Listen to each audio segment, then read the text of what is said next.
Let's just dive right into this explainer. Today, we're unpacking a massive shift in how the pros handle money. We're talking about moving from old-school, comfort-based investing to engineering a truly optimized portfolio using cold, hard statistics.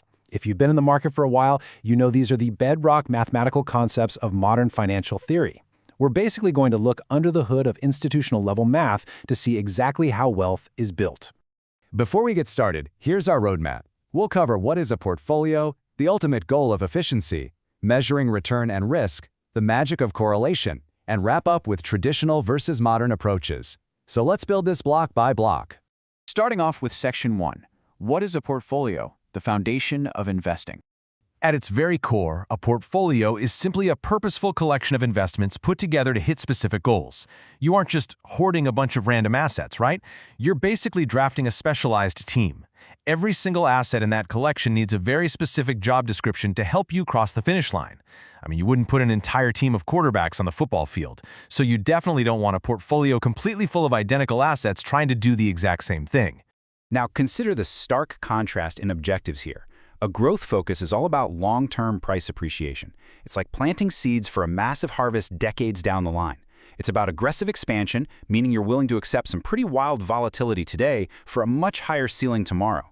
An income focus, on the other hand, is all about generating immediate, regular cash flow through things like dividends and interest. You aren't really looking for the seeds to grow. You're harvesting the crops as they come in, giving yourself a steady stream of cash you can actually live on right now.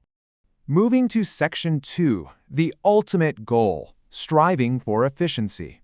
No matter which of those strategies you lean toward, the crucial point is that we're all ultimately chasing the exact same thing, an efficient portfolio. We want the absolute best combination of investments to maximize our returns without taking on a drop of unnecessary risk. Think of it kind of like a car engine's efficiency. You want the maximum possible horsepower for the exact amount of gas you're willing to burn. Getting there requires an active, ruthless search for the perfect asset combinations. You're constantly having to ask yourself, can I get this exact same return while risking less capital? Or, on the flip side, if I'm willing to take on this specific amount of risk, am I truly maximizing my return potential?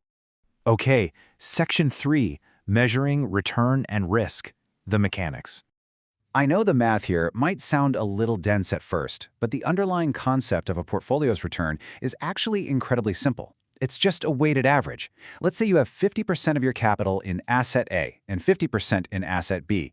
Your total expected return is literally just the average of their two returns, based exactly on those proportions.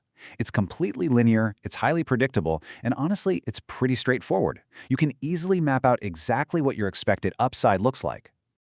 Calculating the risk, though? Well, that's where things get interesting. We measure risk as the standard deviation of a portfolio's returns, and it's decidedly not just a simple average. Total risk is actually a function of the individual assets' weights, their individual standard deviations, and this is the absolute most crucial part, their correlations with all the other assets in the mix. That interaction between the assets, that underlying push and pull, is the pivot point of this entire strategy. Honestly, it's where the real secret sauce of portfolio management lies. Which brings us perfectly to Section 4, the magic of correlation, why diversification works. Correlation is basically the statistical glue of investing.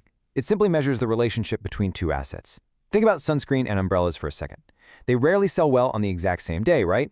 Their sales are driven by entirely opposite weather conditions. Well, correlation tells us mathematically if our financial assets move together, like umbrellas and raincoats, if they move opposite to each other, like sunscreen and umbrellas, or if they just completely ignore each other entirely.